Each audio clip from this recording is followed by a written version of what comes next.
កីឡាករកាយវិបកម្មស្រីរាជបង្ហាញអំពីការហ្វឹកហាត់កីឡាកាយវិបកម្មតាមបែបធម្មជាតិដែលជាការកំណត់របស់សហព័ន្ធកីឡាកាយវិបកម្មនិងលំហាត់ប្រាណកម្ពុជានិងការជៀសវាងពីការប្រើប្រាស់ថ្នាំជំនួយសាច់ដុំ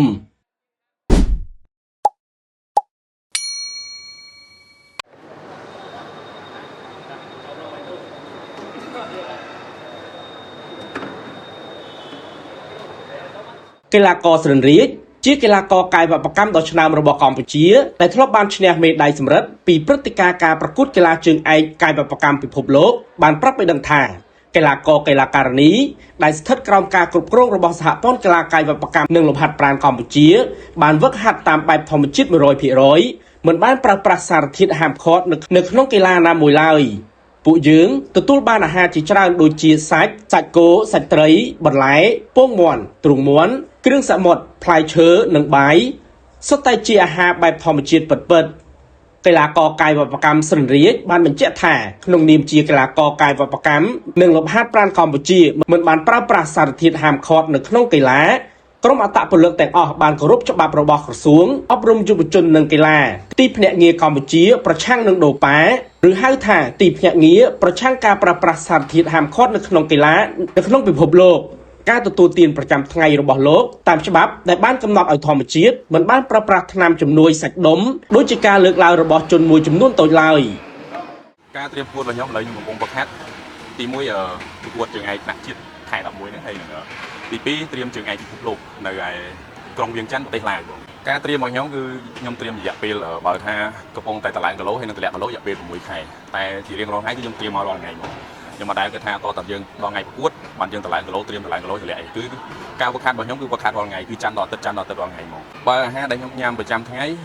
ភាគច្រើនគឺខ្ញុំញ៉ាំប្រភេទទ្រូងមាន់ពេលតម្លើងគីឡូគឺខ្ញុំញ៉ាំទាំងភ្លៅមាន់ទ្រូងមាន់សាច់គោត្រីបន្លែ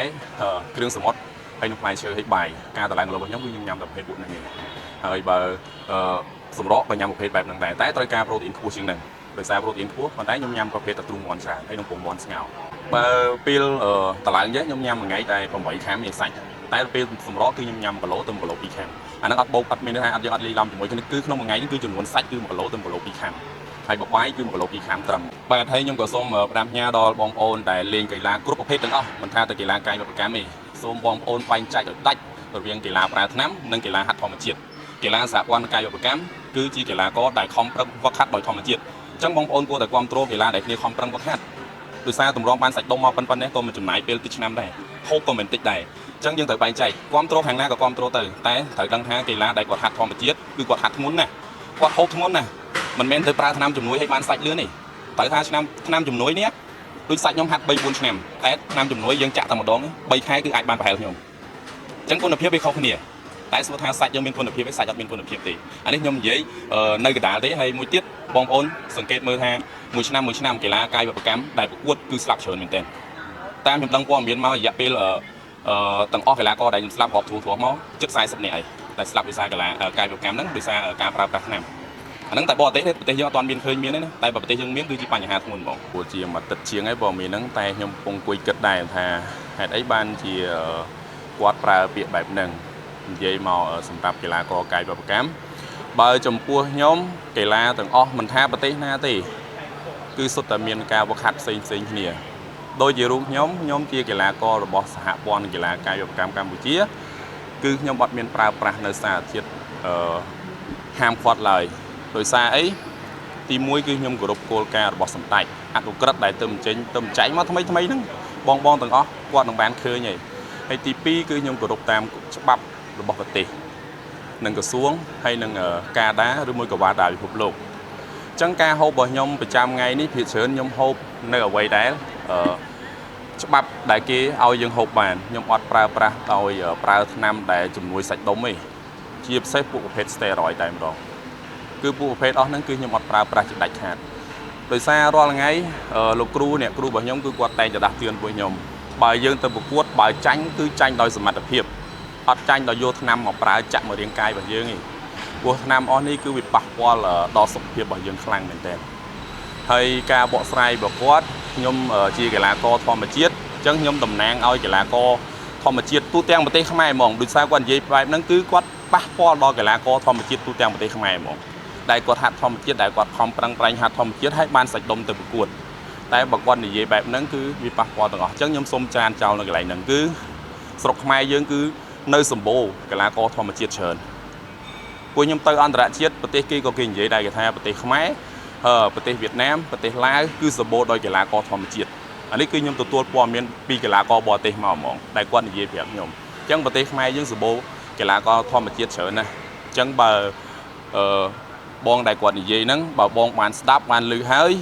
บองไอ้นี่เย่ในกระดาษเตอร์บีบรั้วการเจริญเพลย์ตาสำหรับกีฬามวยนี่คือเพลย์เซ็งที่นี่กวาดประกวดการบิทีเซ็งยมประกวดการบิทีเซ็งโดยจีกวาดประกวดการบิทีไอ้นั่นคือเอาอนุญาตไอ้ปลาไอ้ยังดังตีแต่พอสำหรับสหปอนคือกวาดประกวดอันตรชิดโดยปิดกอดคือกวาดประกวดพวกยมประกวดการบิที WBPF จังสหปอนนี่คือตังรังบุคคลนาปราธน้ำกิจับบ้านกินหนึ่งแบนนั่นเอาประกวดมาชีวิตจังเฮ้ยบองไอ้ยี่ในกระดาษใบใจได้บุกการพิธีปีที่พิเศษนี่จังยังไอ้โยลีลำคนนี้บ้านตีให้สหปอนคือประจุในกีฬาก็ได้วัดคัดต่อยทองประเชียดตัวประกวดออดประจุกีฬาก็ได้ปราธน้ำตัวประกวดดีโดยซาวิปะปอลมุกหมดปฏิจิตคลังการน่าแต่ยังปราธน้ำกิจับบ้านชั่วโมงปีนั้นคือชั่วโมงปฏิบัติยังนะให้ขายยังเตยดำนางปฏิเอาปฏิยังเมียนมุกมอดấyก็ไปยังแต่ปลายทนำให้กิจับมันไม่ปฏิยังมีหมกหมดให้กิอับเอาให้เวลาก็มวยนั้นคือเตยตัวปีนี้แต่งอันตรายเชียดแต่งหนองสกเตียดแต่ยมแต่เรื่องตัวปีนี้นี่vì mình xâyประมาณแต่ไว้จะสำคัญคือหมกหมดปฏิเชียดยมหมกหมดปฏิเชียดจีทมยมบัดโยหมกหมดคนไหนจีทมอีกปุ๊บปุ๊บยมเตยนี่เตยดำนางปฏิกรรมบุเชียดำนางโกนขมายตัวแต่งปฏิไทยมันดองบอก